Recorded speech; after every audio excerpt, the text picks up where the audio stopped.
I think what has a bigger influence is the fact that people are becoming much more health conscious, and they really appreciate a New Zealand made product without preservatives and no added colours. So I think that's probably contributed to our growth more so. Yeah, we do place a strong emphasis on delivering a premium, no additives, no preservatives, no colouring, handmade product. Our product is still a handmade product. And I do think the growth in grocery has been substantial in the premium segment. I do think people are a lot more focused and they are interested in what they're eating, and they actually turn the jar around and they actually look at the ingredients, And I found that in Singapore, that was, very, very, very noticeable.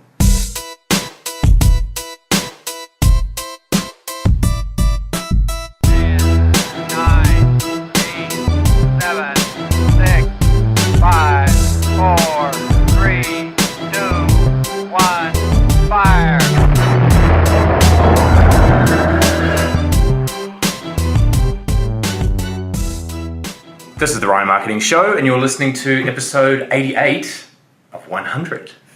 Today on the show, I have Emma Bradshaw and Kate Bradshaw from Maison Therese in Hastings, Hawke's Bay. Great to have you guys on the show. Thank you for having us. Now, there's so much that we're going to cover today because your business has done something that very few businesses get to do, and that's to stick around. And not to just stick around for a decade or two. But you guys are like third generation in the business, right? So tell me a little bit about your roles now and how you've seen the business evolve from what your parents and grandparents did. Well, my role now is obviously sales and marketing manager. So I head up the key accounts and look after a sales team. The key accounts are foodstuffs, Countdown, farmlands, Nosh, Farrow, my food bag, and then I also look after the big export business we do, which is like Singapore, Australia. I guess when we look back at my mother's role in the business, she is now sort of focused on procurement, but actually designed a lot of the products.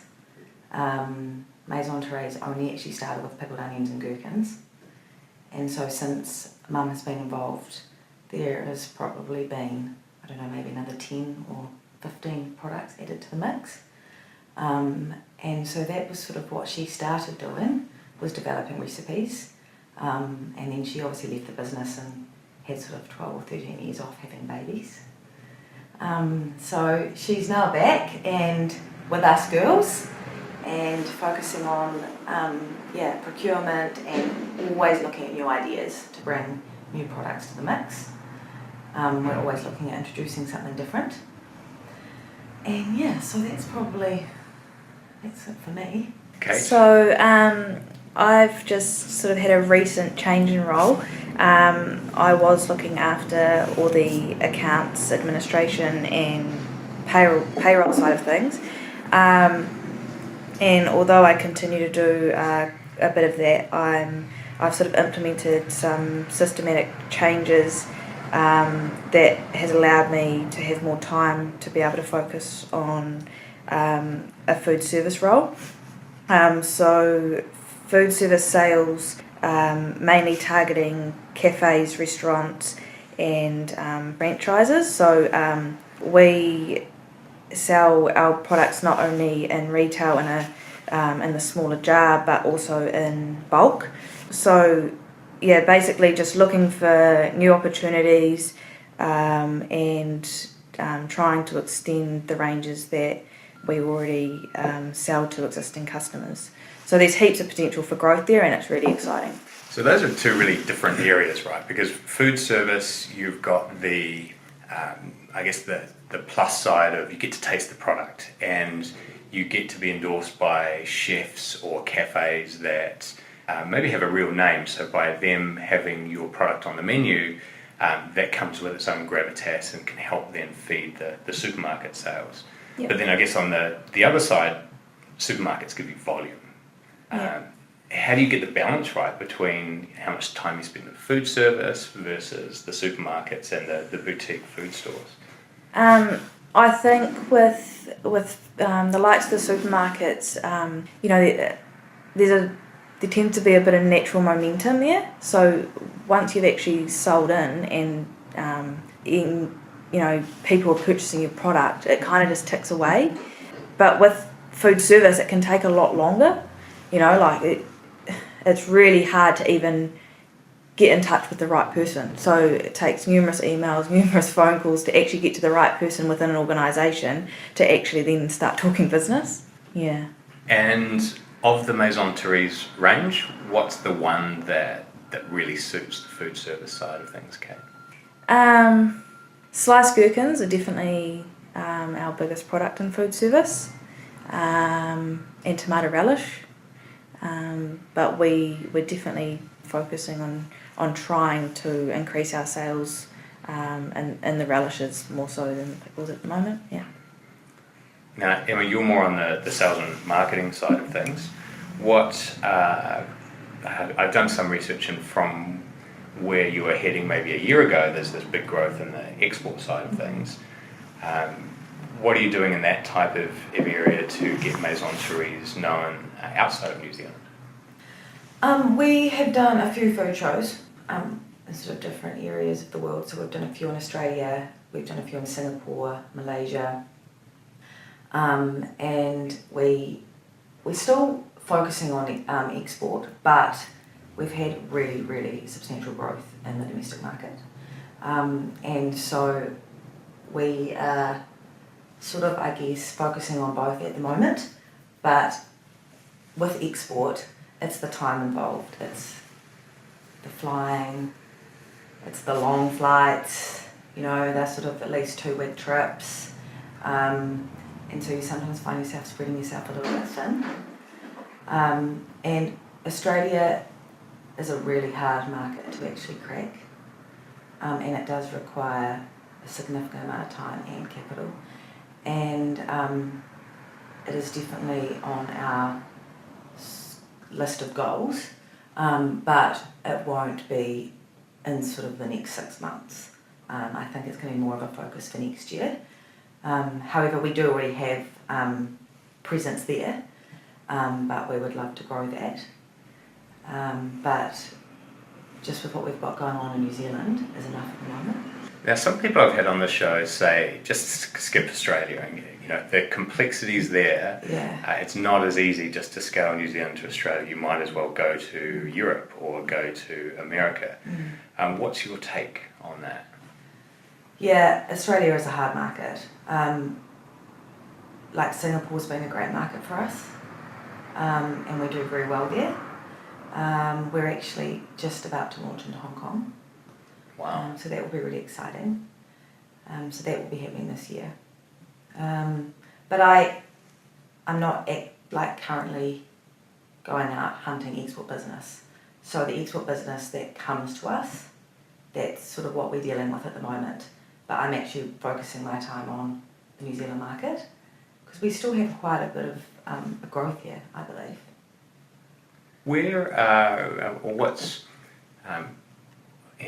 of you answer this, is how we perceive taste and what we believe is the taste we should be eating evolves. So, over the last few decades, much more international styles have come to New Zealand, and that has evolved the dining palate.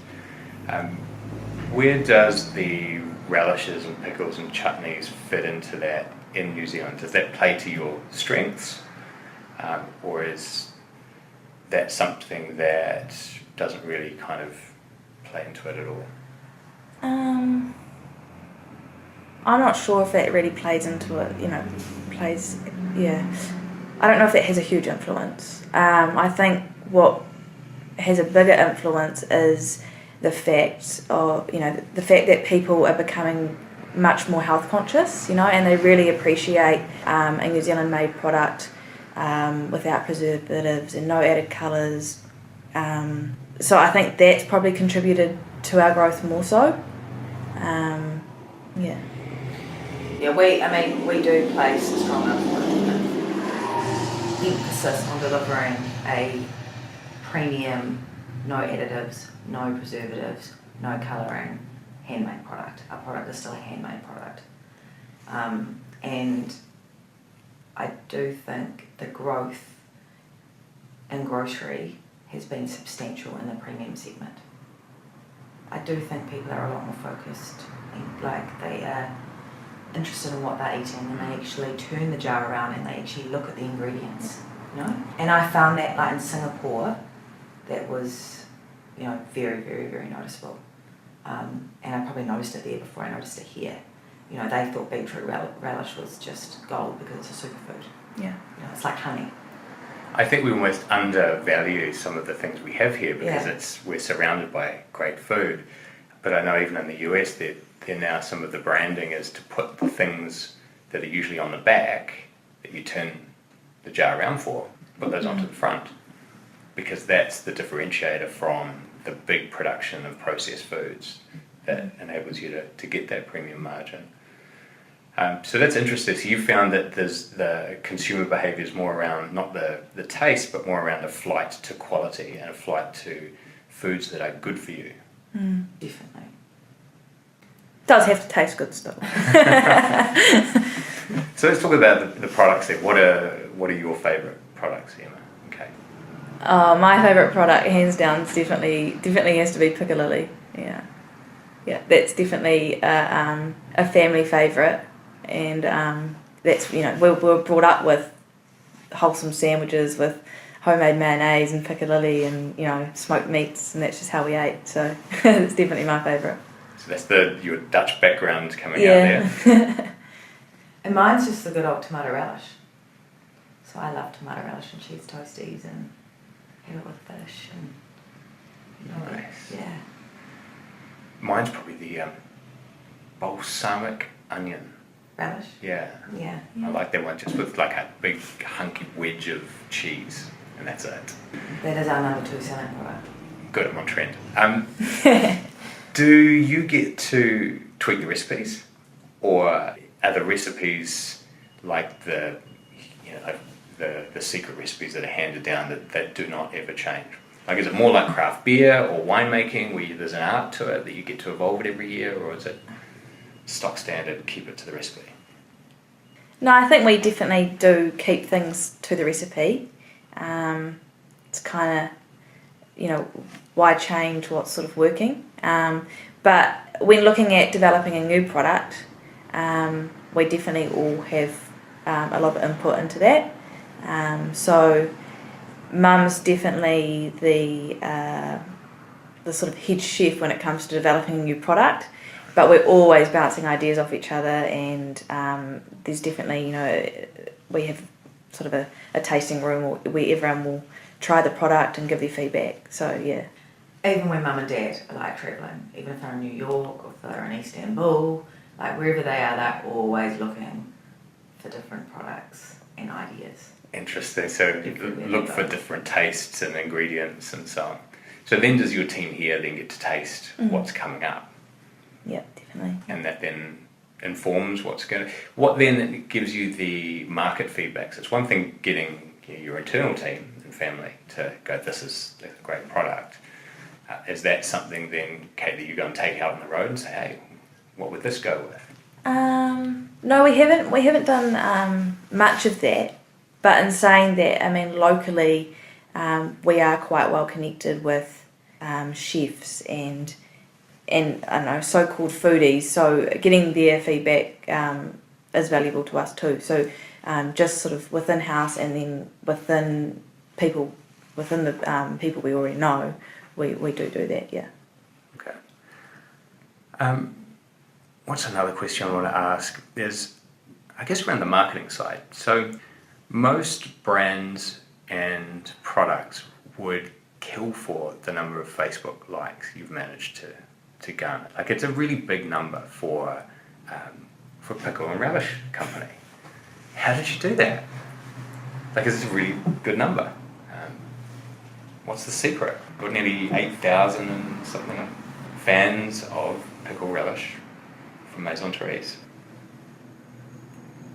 Just happened. I don't actually know. It was just organic, like it just naturally happened. Because it takes a lot for someone to reach out and like. It does. Competitions, I think, definitely Yeah, we help. did quite a few competitions, which definitely helped. Like Kate said, we've also, like over the last sort of 6 months, we did quite a comprehensive summer marketing campaign, and used a wonderful company in Auckland, and we actually moved away from sort of say photos into videos, because that seems to be the big thing these days. And it was amazing. Like, I can't believe, like, over a 24-hour period, we'd already had sort of like, I don't know, 2,000 views. It was just crazy, the reach it got. So I think with the videos and also doing competitions, that definitely has helped grow the likes. Was that the video where there is a guy setting up a platter and then he's putting on the Maison Therese and eating it and then kind of turning around? And Yeah, Sam really Manning. simple. Yeah, he's a hotshot chef in Auckland. So we aligned ourselves with him, which we thought was a good idea. And that video definitely was a bit of a favourite. But we've got quite a few more actually coming up over the next sort of 6 weeks. So I think it was a combination of videos, competitions, and also, I mean, we do a lot of in-store tastings as well, you know. So we do spend a considerable amount of sort of time and money and energy on like a tasting plan, a promotional plan, you know, so we're always sort of pushing the product. I think tastings are a great way to grow your sales in supermarkets. That's been around for some time, so that's not going away anytime soon. No, and it is time consuming, but I do think it is, the only way I believe to really grow your sales. And once you get to that sort of certain point where you've got good sort of, you know, weekly sales, you can put that tasting budget into like off locations and end of aisle displays at supermarkets, which we thoroughly rate those, and we do them sort of, I don't know, depending on the store, we might do it every second month, but you know, we pick key times like Labour Weekend in Hawke's Bay or Easter, and you can measure your results from through the tasting supermarkets and through an off location. You know how many units were sold in that week on a Crown end. But yeah, we just started doing tasting sort of in Hawke's Bay, and then just extended the footprint throughout the country, really. I think for a lot of food businesses, the supermarket area is quite a big unknown. And as much as they might have an amazing product and they're getting really good feedback at a farmer's market, it seems like a huge step to then get into a supermarket. That's probably less of a concern for you because you've been there for some time now. Are there particular things that the smaller food brands that you'd have advice for them on about, you know, making that jump? You need to be able to support your product in store, and that is with either tastings or, you know, promotions or displays, and that does require time. It doesn't just happen overnight, you know. So we're talking about that means you're going down to a supermarket for a couple of hours. I'm not necessarily going down. We employ people. We've got wonderful tasters, and I mean, some stores you reach a point where you've got strong sales in that store, you know. So I mean, sometimes a tasting is like, we know the product, so you're better to spend that money else, you know, in other ways. But a promotional program is key. Yeah, even if the discount, you know, is minimal, the consumer will see a special ticket sign, and that actually draws them to the product. So it's quite a powerful tool. And then there's a lot of trial and error, you know, in establishing the right everyday price point. because that is really important. It is trial and error.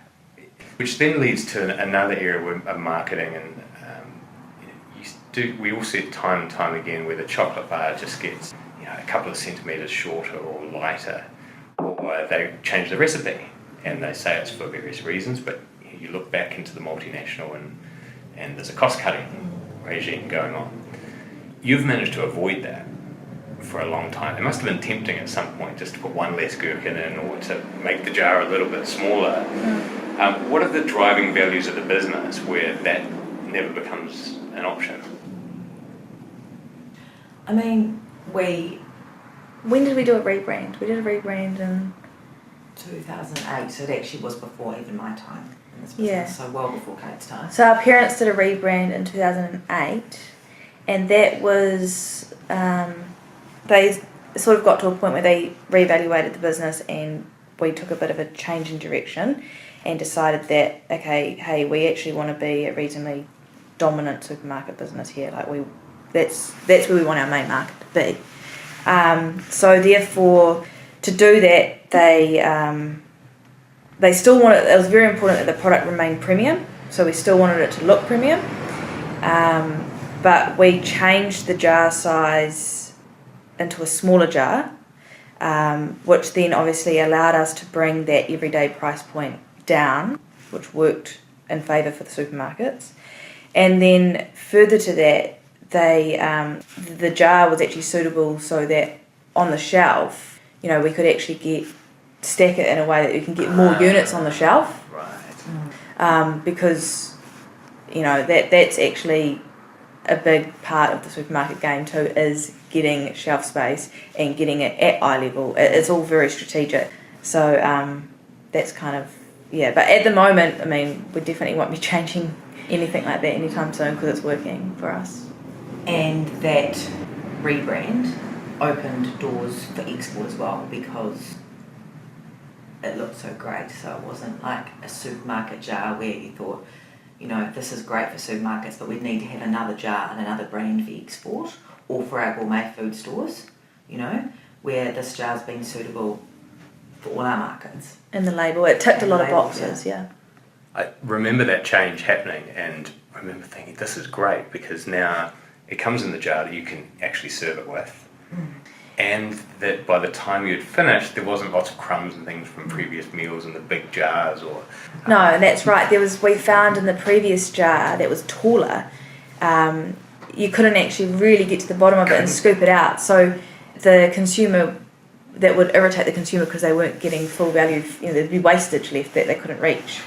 So that's what was also beneficial, going into a shorter, fatter jar. There was no need to then reshuffle from out of the big jar to the little jar. No. You'd actually done that job for people and branded it at the same time. And it just looked a lot better on the shelf. And to double stack it, you're getting far more units on the shelf. Now, you've just expanded. The boardroom we're in now is awesome and brand new. Tell me a little bit about this expansion. Well, we thought that we obviously needed to future-proof some land, and being next door was ideal. So we obviously purchased this building, and this is only stage 1. So we are going to be connecting both the buildings across the back, so that's stage 2. And the original building will just be purely production, and the additional building is going to be outwards mainly, so all our couriers, our trucks will all collect the freight from the new building, and we're obviously going to have to look at building an additional factory at the back, just because we're finding radishes and pickles in one factory, it's becoming quite tight in terms of time and space, and food service possibly needs to be a factory on its own. So that's gherkins, sliced gherkins, bread and butter pickle, and then just have maybe a relish factory. So that's some big changes because you go from having one room where everyone's in there working together on all different products to now some scale and some opportunity to specialise. Will that then bring in some economies of scale to the business as well? Yes. So we're actually looking at some new mechanisation as well. But that all takes time. That's one of the things that come out in some of the producer businesses is they're getting the balance between investing in machinery, which is a considerable capital expenditure, and thinking, well, is that actually where we want to go, versus having the people to be flexible without the capital component, but that may not prepare you if you really go gangbusters in a particular market. And you need to be prepared for that. Yeah. You know? And the also a big thing for us to consider is that our brand does heavily rely on being handmade. So whatever mechanisation we do get, it has to still allow, because we don't want to go away from being a handmade product. So it's finding that balance so that it does,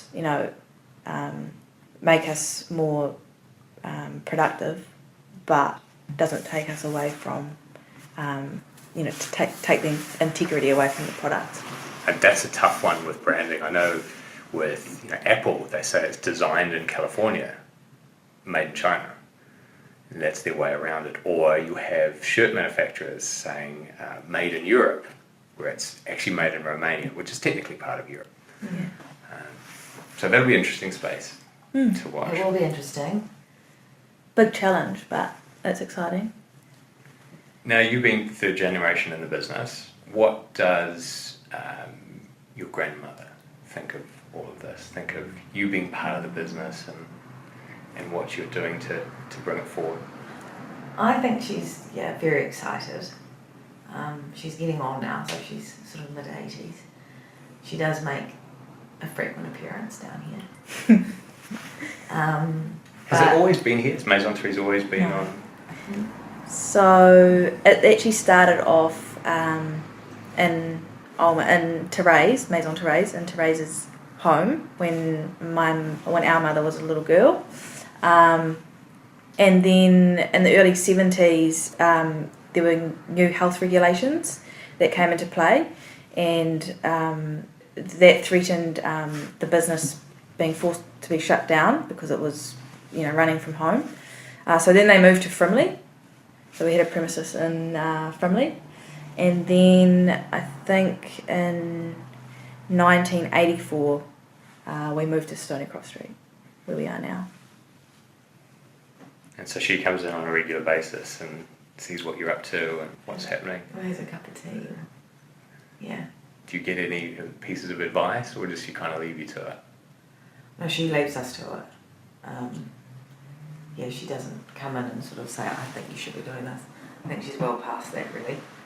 We don't tell her too much. She only needs to sort of know what's going on, sort of... The surface. The surface, We don't want her worrying and getting all stressed and thinking it's too much. I think she's pretty excited. I think she's pretty rapt that there's two of us in the business together. Yeah, so we're sort of on that journey together. And then you've got your mum in the business as My well. mum in the business, and she's more on the procurement production side of things, Yes. whereas you're more on the sales and marketing, Yes. and Kate, you're more on the sales side. Yeah. I think in a small business though, you do tend to, there's a lot of variation within our roles. Yeah. So it's not, it's not as simple as, well, this is your job description, this is what you have to do. It's kind of like, well, this is what needs to be done, so who's going to roll up their sleeves and do it? You wear quite a few different caps. Yeah. And that's what comes across with all the family businesses I've interviewed, is that you've got this amazing family bond where you can share across, and there isn't necessarily the defined roles. But at the same time, that can cause issues because everyone's got an opinion on what should happen. How do you deal with that? Is that an issue sometimes? Who gets the final sign off? We kind of just sign off. We all really, yeah. We don't often. There's not really any sort of friction or. We trust each other's We get judgment. on, Yeah. we get on very well, which is That's awesome. awesome. We are really lucky. Yeah, it just works like that. But you know, mum's brother was involved in the business as well, so I suppose, you know, she had her it was, you know, siblings, and so now Kate and I are here, and maybe it just for some reason just works for us, you know. Excellent. What questions have I not asked you that you were prepared for me to ask you? Well, we have sort of put the top tips for business success. Share them. Let's go through them. Yeah. Em can. So Yeah, the yeah. product, don't compromise on quality and keep to a reasonable price point. Have a supportive family and staff, and surround yourself with a network of like-minded people. Diversify, never put all your eggs in one basket. Always look for new sales opportunities. Expenditure, always keep an eye on your profit and loss margins, particularly if your business is seasonal. Balance, make sure you enjoy time at home without work talk. And service is paramount. It doesn't matter how good your product may be, delivery is everything. That's a huge one. That's our number one. We're very, very focused on that. Leaving the best till last.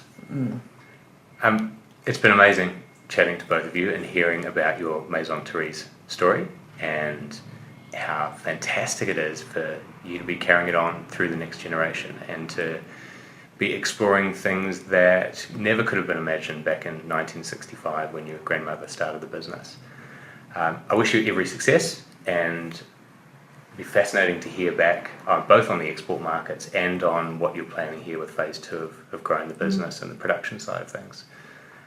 So I think now all that's left to do is to head over to your shop and pick up some of the bulk products, which I know you have here. So thank you very much for your time, Kate and Emma, and we'll keep a watch and see where you get to.